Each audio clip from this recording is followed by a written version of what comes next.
Yes, folks. In this video, Rowan Dean from The Outsiders interviews Rod Dreher, a columnist and an author. They discuss how the left portrays Christians as bigoted and intolerant people, and how gays have been directly responsible for the demonization of Christianity, and how the West is now in a state of soft totalitarianism. And of course, they also discuss Israel Folau.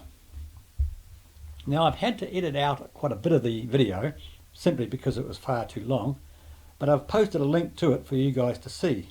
So let's have a look.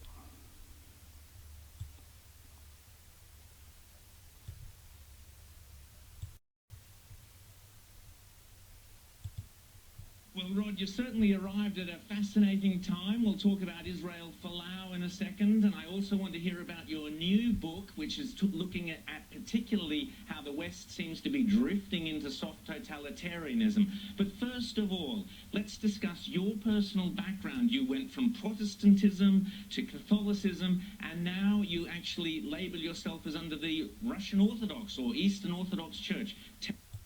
Yeah, I'll skip that bit. That's fascinating. Well, you write for the New York Times, you have written for the New York Post, the Washington Post, the Wall Street Journal, you write a lot for the American Conservative. Your best-selling book, which I just mentioned, The Benedict Option, is translated into 10 different languages. Tell us the main thesis of that, because it's a fascinating story about how you see the role now, or the place, for observant Christians in our modern society. That's right. I believe that we are at a point in the West right now that is analogous to the collapse of the Roman Empire in the late 6th century. And I think that just as St. Benedict of Nursia, the founder of monasticism in Western Europe, he emerged out of the ruins of Rome to build a way of living out the faith that was resilient amid the chaos and darkness of the early Middle Ages, and laid the groundwork for the rebirth of Christian civilization in Western Europe. In our time, we need to look to St. Benedict and those monks and look at him creatively and try to figure out what we can do here and now in this post-Christian civilization to build something resilient and faithful. It's an ecumenical project. I wrote this book for faithful Catholics, Protestants, and Orthodox Christians because we really are in this together in the face of secular leftism. Now, you say the very scary words, post-Christian society. You said it was only a couple of decades ago that to be Christian was pretty much mandatory for our political leaders. In fact, both our political leaders in this election have made a play of being Christian. You're talking about a post-Christian society. Define that for me. Right. It doesn't mean a civilization in which there are no Christians. Clearly, there are many Christians still. What it means is that we no longer, as a civilization, understand ourselves as Christian, as defined by or in relation to the biblical narrative.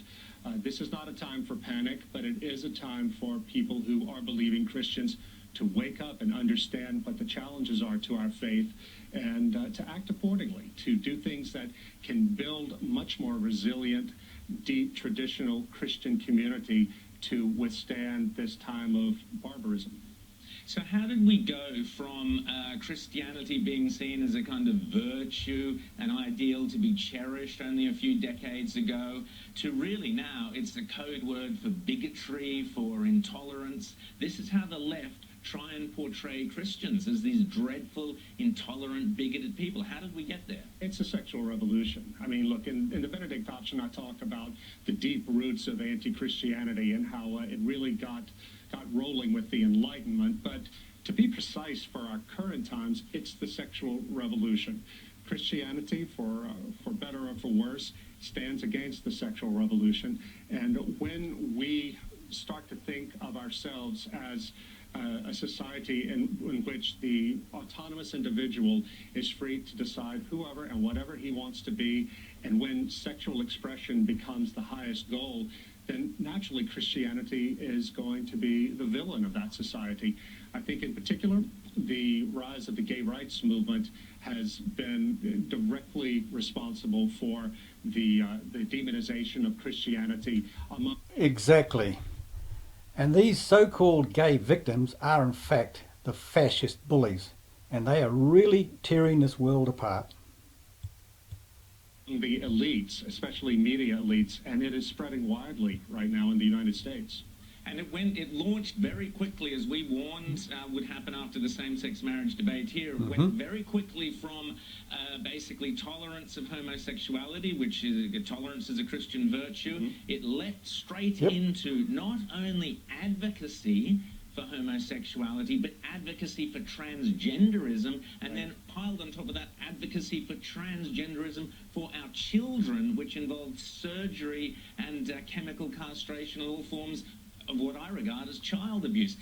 And child abuse is exactly what it is. And yet no one is standing up for these kids. That evolution happened so fast. It was very quick, Rowan. I think it's left a lot of us cultural observers in the U.S. absolutely stunned. We thought that after the Obergefell ruling, which legalized same-sex marriage, that we would have 3 or 4 years before we had to deal with transgenderism. We had 3 or 4 months. And I think what has driven it so fast and so hard is the fact that this ideology of liberation through controlling your body and through sexual expression has captured the elites, the media elites especially. It is impossible to criticize in any way transgenderism, even if you're a medical authority. You can't do this without being called a hater and a bigot. And you get thrown off of social media. It is a form of neo-Stalinism. Neo-Stalinism is exactly what it is. Use that term consciously and intentionally, because we are building a society in which to dissent from this ideology, this rigid ideology, is to make yourself a non-person, and it's not going anywhere good. Now, from one Israel to the other, as has been often the case recently, you're up to date with Israel Folau and our story here. That's very much a community, the island communities who are very religious. What do you make of the whole issue of Israel Folau, the condemnation of him, the burning of him at the stake for reciting basically what is in the Bible? Yeah, it's blasphemy, right? This is blaspheming against the gods of secular liberalism. I think he's an incredibly brave man. I mean, it may have been imprudent for him to have tweeted that out, but that's beside the point. The point is he should have the right to speak his mind without losing his career. And the fact that he's been willing to surrender everything for the sake of his faith makes him a hero in my eyes. And he's somebody... And a hero in my eyes as well. The rest of us Christians need to watch. As far as I know, he thinks that I, as an Orthodox Christian, I may be going to hell too. I don't care. As long as he doesn't do anything to send me there, I'm fine with that. That's what it means to live in a pluralistic liberal society. We tolerate people who say things that we don't particularly like. I think that he's a real test case for this country and for Christians in the future. The fact that big business in Australia have been so harsh on him tells us a lot about the nature of the culture war we're in. As a conservative, I've always thought about the state as being the primary antagonist, the primary enemy, and not big business. Well, guess what? Things have changed greatly. Big business is as much of a threat to religious liberty and to what a lot of conservatives like me believe, as is the state. Exactly. And we're seeing that right now with Qantas. And Rod, what is fascinating is your next book, you actually look at how soft totalitarianism and totalitarianism we saw in the 1930s used big business in many ways to push forward its own political agendas, and you had a stifling effect in East Germany, other countries. Your latest book, your next book, you're looking at this very issue. You've been in what were the former Eastern Soviet countries and communist countries. Tell us how you see the similarities between where we are going now and what they went through in those communist countries. Well, for the past few years, Rowan, I've been hearing from people in the United States and the UK who were raised under communism but who got out, who have been telling me that the things they're seeing arise in the Western liberal democracies today remind them of communism. And I ask them, why is that? Primarily, it's a matter of political correctness and the way that the left will destroy you politically and personally for crossing their ideological boundaries.